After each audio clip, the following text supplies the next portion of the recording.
Hey guys, Richard at Ride Zoom here, doing my latest Doctor Who review. This time is the full review for Series 7. So, yeah, I suppose just, what the hell, let's do something different. This is like the box, so you've got your normal cardboard sleeve, and then you've got your box, little manual with the usual information in, and just each disc, you've got usual episodes. So, let's get straight to it. So this is basically a series of 2 halves, effectively, and as I said before in the previous video, excuse me, series 7B is actually my second least favourite of all at this point. Let's just say that. After series 2, I hate series 2, hate 10 and Rose together, but I think nothing can top that for badness at this point. But yeah, 7B is next. So yeah, it's 2 halves. Amy and Rory leave halfway through the series, which then allows the new character Clara to replace her for the second half of the series. Again, see if it trying new things. Normally the companion leaves at the end of the series and the big exit episode. That still happens, except it's halfway through. So, and Clara actually appears in the very first episode, but a different version of herself, which is quite awesome. So yeah, so let's focus on part 1 first. So this is all one-parters. Again, see Moffat trying different things. And it was still split into 2 halves, so that's why it made sense to have Amy and Rory in the 2012 episodes and Clara in the 2013 episodes. So you got your you got your 5 episodes, then you got your Christmas episode, and then a bunch more episodes with tying into the film as well, which Doctor Who anniversary in 2013. So yeah, 2013, there was a lot of Doctor Who, which was awesome. So not so much like that anymore.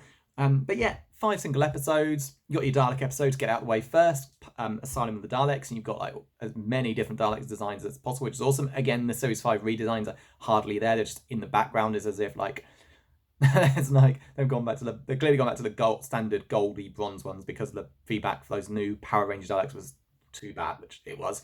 It's because I think in universe the explanation is they only made one of each type of Dalek as like the leader for certain things, and then all the Dalek minions just regular ones. That's probably the best explanation I can like give for how it would work in the show.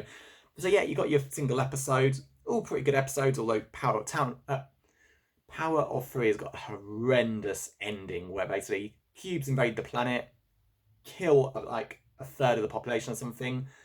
Sometime later, I don't know if they actually say that time in the episode or not, the Doctor manages to get teleported, like find a way onto the mothership. And if you've ever played the Mass Effect games, think of the Reapers who are there to like wipe out every species when like numbers get too high every certain number of years, or Sin in Final Fantasy X. It's a bit like this.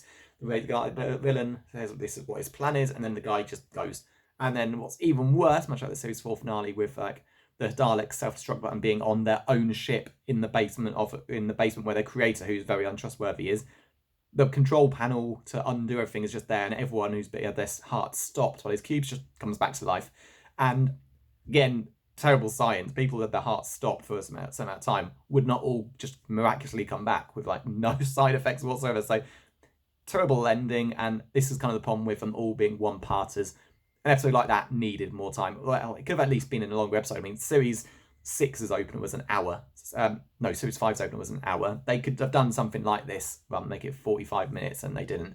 So yeah, shame on them for that. But other than that, the single episode structure is good. Amy and Rory's finale works very well, until you think about it a bit hard, where you see that Rory is just a plot device used to have Amy make the decision, and they basically end up in a graveyard in 2012. Rory gets teleported back. His name appears on the gravestone, and Amy decides if she gets sent back by the same Weeping Angel, she'll end up where Rory is, which pretty much as we know how it works.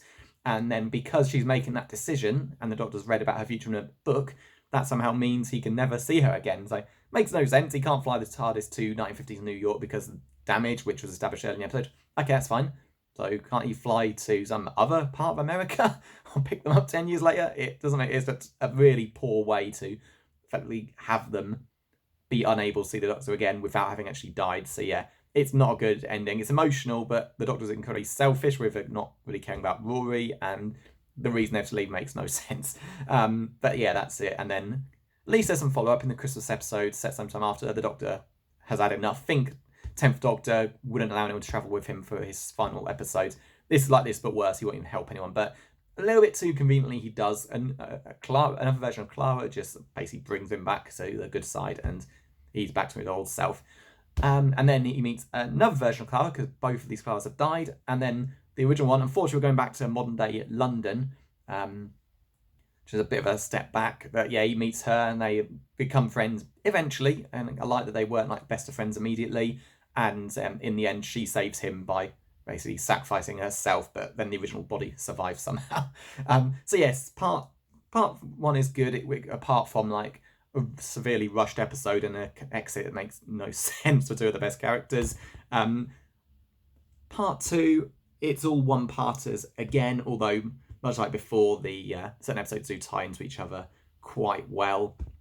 But yeah, I like the idea. Like they called them like movie type blockbuster episodes, and they did a good job of it. But again, I was saying in one of the reviews, Series 7B would go from one great, e.g., Crimson Horror, to one really bad Nightmare in Silver. So yeah, something was going wrong with Series, and I don't know if they were just like way too focused on like the film and everything else. They just, I don't know, Moffat just put more people in, like gave more responsibility to people that didn't deserve it. Again, I don't know how Neil Gaiman wrote The Doctor's Wife, then he wrote Nightmare in Silver, so there's all sorts of things wrong. But again, it's got a different feel to before, along with like the one-off episodes. It's not really a massive story arc. I mean, in Series 7A, you see like Blinking Lights, which is got to be a reference to Weeping Angels, and then Series 7B is basically who is Clara? Clara's the Impossible Girl. Oh yeah, she basically splits herself into like a million copies of herself to stop the villain who's gonna like the Great Intelligence. Could see a classic like Who villain come back, not just Daleks and the Master again or the Cybermen. And she somehow stops him killing the Doctor over and over by splitting herself up in his time stream, but she doesn't split herself up, she just copies herself. So it's again a poor ending. They can't bring themselves to kill off a companion, or at least not permanently, and it shows. So bit of a letdown of an ending. But ties in well to the film, and then you got all the film with the extras. But ultimately, it's a good series. Series 7A is great, but with some dodgy decisions, and Series 7B is just my second least favourite, with a lot of bad and not a particularly good Doctor and companion relationship, which then turns into a bloody, oh, she might fancy the Doctor thing in the last episode. Again, Rose and 10. So, yeah, it's... Overall, if 7B is my second least favourite at that point, I suppose technically Series 7 would be the second worst overall, but yeah, I haven't really decided that yet, even as these years, 11 years ago these aired, Jesus. But yes, that's it. So yeah, still worth it, and it's a nice little box set. You got Amy Roy on one side and Clara on the other, which is kind of cool. But yeah, that's it. So I'll see you for the finale. I suppose I should probably mention, in case anyone actually wants this box set, like wants to buy a copy, this doesn't have, it's a Christmas episode on, like the finale, the Time of the Doctor. If you've got the big box set from the film, which I got, which is now extremely rare and expensive, the Christmas special is in there, but otherwise you've got to buy it as its own DVD, which is really dumb, because Matt Smith's final series should have had, obviously the films shouldn't be on there because obvious reason, it's its own thing, but it should be on here, but it's not, so just to warn you about that. Because yeah, Christmas episode, he regenerates, turns out he's on his last life, because he may be the 11th Doctor, but there was a Doctor who didn't use the name the Doctor, and David Tennant's 10th Doctor's aborted regeneration in Series 4 still counted, so this basically ends Matt Smith's run. And I've got to admit, I'm not sure if it was ever meant to finish here.